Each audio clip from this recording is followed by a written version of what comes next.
जानता है, ये वही पार्टी है जिसके समय में अयोध्या में राम जन्मभूमि पर आतंकी हमला हुआ था, काशी में संकट मोचन मंदिर पर हमला हुआ था, जिनके समय में लखनऊ, अयोध्या और वाराणसी की कचहरियों पर हमले हुए थे। और अखिलेश यादव जब मुख्यमंत्री बने, उन्होंने सबसे पहला काम क्या किया था? इन आतंकवादियों पर दायर मुकदमों को वापस लेने का कुत्सित प्रयास किया था। तो हम धन्यवाद देना चाहेंगे न्यायपालिका का कि न्यायपालिका ने उन दुर्दांत आतंकवादियों को बाहर निकलने से रोका, अन्यथा क्या दृश्य होता। जो लोग राम भक्तों पर गोली चलाते हैं, जो लोग राम को काल्पनिक मानते हैं, इतिहास साक्षी है, जिसने भी राम का विरोध किया उसकी दुर्गति जरूर हुई है। इनकी दुर्गति तय है। अपनी दुर्गति के लिए जाके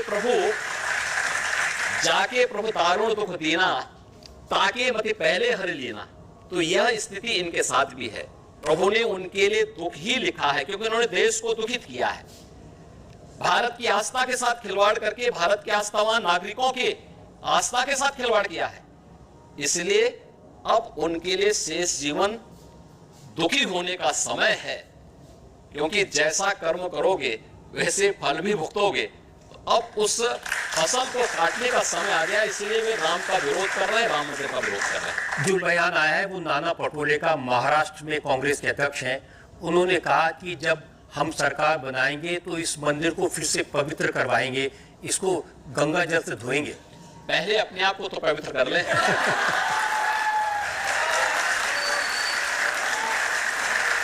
और राहुल गांधी तो बार बार अपनी हर पब्लिक मीटिंग में ये कहते हैं कि ये जो प्राण प्रतिष्ठा का कार्यक्रम है, इसमें उन्होंने अमिताभ बच्चन को देखा, ऐश्वर्या राय को नाचते हुए देखा, लेकिन किसी गरीब को, किसी मजदूर को नहीं देखा। इनको शर्म आनी चाहिए इस प्रकार की भाषा का उपयोग करने में कि कोई गरीब नहीं था। ये श्रमिक कौन थे? जो मंदिर का निर्माण कर रहे हैं उनका महिमा मंडन प्रधानमंत्री अपने हाथों से कर रहे हैं। वे कुर्सी में बैठे थे, प्रधानमंत्री जी उनके पास जा करके पुष्प से वर्षा करके उनका सम्मान कर रहे थे। प्रयागराज में सफाई कर्मियों के पैर प्रधानमंत्री जी ने अपने हाथों से धोए। ये पहली बार हुआ। आखिर कांग्रेस में राहुल गांधी के पर नाना प्रधानमंत्री थे, उनकी दादी प्रधानमंत्री थी, उनके पिताजी प्रधानमंत्री थे, और 2004 से 2014 तक उनकी माताजी सुपर पीएम के रूप में कार्य कर रही थी।